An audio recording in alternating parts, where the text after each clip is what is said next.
A little while ago, we ran through a full guide on completing the J6 saga, and I've decided we're going to do the exact same and replay the 13 Lords of Chaos. These are going to be pretty in-depth guides, running you through the whole saga all the way to the very end. Each part will be a full guide to one of the areas. We'll be starting with Undead Invasion right at the very beginning. Part 2 will then be Chiral Valley and Escherion, and then on to Vath, etc, etc, as we progress through the series and the main story. First of all though, you want to speak to Sir Pass so we can open the gates. All you're going to want to do is head backwards and defeat 4 of these skeletal mages, and then once we've done that, we'll be heading back to Sir Pass to turn in our first quest. These ones are so OG, and I absolutely love coming back and playing through them. There's something just really satisfying about completing this quest and then seeing the gate open for you every time you click on it. You're going to want to head through this gate now we have opened and unlocked it, which will give us access to Swordhaven Undead.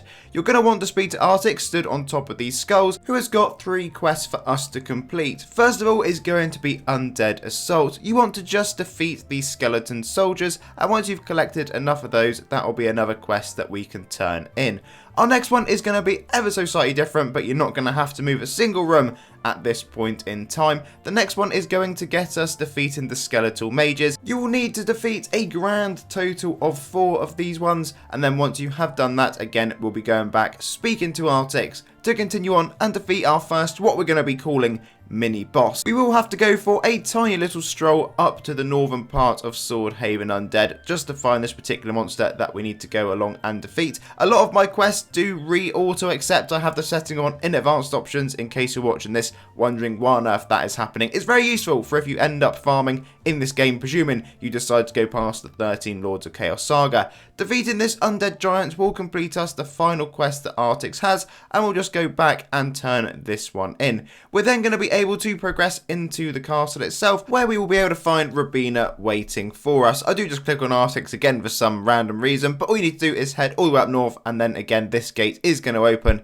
and we can click through to join CastleUndead. After the little cutscene is played, we will find ourselves Robina, and first of all we're going to want to talk to the knights. You're going to go around in a massive loop, so you can go left or right, whichever way you prefer, and you just need to make sure you are clicking and speaking to each of the knights that you come past, but make sure you do not do what I do and walk straight past one, because then you'll just have to go back and click on him again. There's going to be 2 more on this right hand side of the map. We have got Surprise right here, and then down one is going to be Surrender. Rather conveniently, as I said, it is one big loop, so we'll be back at Robina to turn in that quest. We are now going to need to defend the throne room. All this entails is defeating some of these skeletal warriors until you have enough drops to be able to turn in that particular quest. This will not take you very long at all, and then once you've done that, we have completed another one and we'll be able to advance up to the throne room. This is one of those moments again where I got stuck. I tried to just advance straight up the stairs in front, whether that's blocked because you have to complete part of the story or whether it was just a me problem, I generally can't remember, but I seem to have vague memories of having to walk the whole way around before, and then once you do, you can speak to Alteon. We will then trigger that really iconic cutscene I mentioned earlier on. That part of the way through this, you are going to have to face your first question. What side are you going to go with? Are you going to pick evil, or are you going to side with good? Don't worry if you want to change your mind further down the line, because certain quest chains require you to be on a certain side, and you can do that quite freely in game. It will just set you back a little bit of gold. Anyway, once you've done that, the cutscene will continue playing, meaning that Drakov will greet us with his presence, and this is just spewing off the whole saga. It's absolutely savage. Sepulchre gets its heart pulled out, it gets crushed into tiny pieces, and then just as Gravelyns getting really upset about it, thinks there isn't any time to cry about it and fires a bolt. She crashes into the side of the mountain. Cutscene complete, and we are well and truly on our way with the 13 Lords of Chaos. Next up though, we have got some maps that we need to hop to, and as our story begins, there is actually this shop. If you are a member at this point in game, there are some quite nice items you can pick up in there for free, especially that variant of the Blinding Light is probably my particular favourite. You then want to speak to Alteon, who is going to tell us we need to go to Shadowfall and speak to Gravelyn. So from here on in, it does become quite map hoppy. Fortunately, there are a lot of prompts and it will just guide you through the process anyway. Once we are here, we're just going to head through all the way to where Gravelyn is in the throne room, which is just down here and to the right. Then we're going to speak to her, and she's going to set us off on our first bit of questing. Make sure that you accept any quest that you see before you go teleporting to the map, otherwise you're just going to have to come back again. So the first quest right here is going to get us travelling to the crypt, and we need to get Sepulchre's remains. All you're going to do is, like I say, you're just going to hit the travel button, and then we're going to progress our way all the way through the crypt. I will be defeating each of the monsters as you go. You used to have to defeat them all anyway to advance through to the room, but you will need the knight's defeated items that we're getting dropping for a quest in a moment, so it's worth doing even if you can just keep on walking straight through. Once you get all the way down to the bottom, you can click on the remains, which will spawn in our next little mini boss right here, and you're just going to want to defeat the corrupted armor. Try and get the actual attack on though, because as you can see, some people may be here farming again for certain later endgame items. The teleport prompt back to Shadowfall will appear regardless of if you have actually completed the quest, so just make sure you have completed it. Head back to Gravelyns, where we can go along and turn that one in, where we're then going to have our next quest that we need to accept, and this is going to be the Unlife insurance, where we need to get an Unlife insurance bond.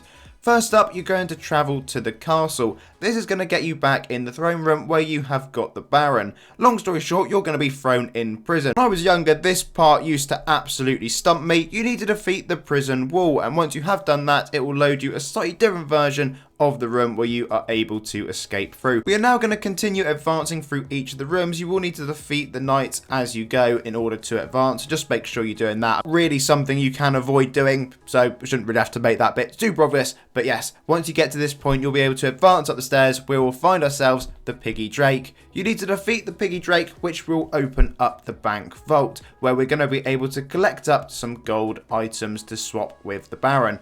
Head into the vault once the room has spawned, and you need to click on each of these gold piles. Once we have collected up, I think it's a grand total of all 5 of them, we're going to head back and speak to the Baron, where he will make a trade with us for us to get that Unlife insurance bond. You need to speak to him, click on get the bond, and then buy it from this merge shop. Once you've got that, we are going to be able to head back to Shadowfall. If you'd like to do it quickly, speak to the Baron, where there will be the return to Shadowfall option for us. Speaking to Gravelyns, we can hand over the bond, which will allow us to turn in the quest. Me, I just had to close down the dialogue and reopen it, and then it will guide you back towards King Alteon over in Swordhaven Castle. This time though, you're not going to be thrown in prison, and you can speak to him where he has got another quest for you to return to the crypt, where we need to speak to Sir Cuss. Click on the crypt, and once you're here, speak to the knight that is lying on the floor, who has now got a couple quests for us.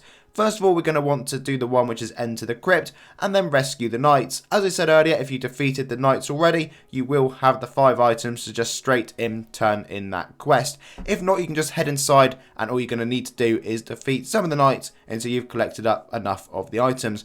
Heading back to Sir Cuss, we are now going to turn that one in, and that is all we need to do over here at the Chaos Crypt. We're then going to be guided right back to Alteon in Swordhaven yet again. Now almost done with all the steps in Undead Invasion, however there is one more map that we need to hop along to. This time it is going to be the Forest of Chaos. Once you're here, you're simply just going to need to advance through the rooms, defeating all the monsters as you go, which will naturally give you the quest items that you're looking for. The final room will be the Corrupted Bear, which is again a little mini boss. Almost there now, just got another 3 wolves to defeat, 2 more in this final room. This is yet another one of those maps. I have genuinely advanced through these steps so many times, but it is still bringing back great nostalgia as we're going through. On screen right now is the bear, and as you can see, you have completed this part of the step and can return to Swordhaven to turn in the Forest of Chaos quest. Once you've done that, you're now going to be guided to Chiral Valley, which is actually going to be part 2 of this saga and defeating our first Chaos Lord, Escherion. Back very soon, bringing you part 2 of this particular series, which we'll be going through and completing the whole of Chiral Valley. So until next time, as always, thank you very much for watching. Please do leave the video a like and of course subscribe, and I'll catch you all again for another one incredibly soon.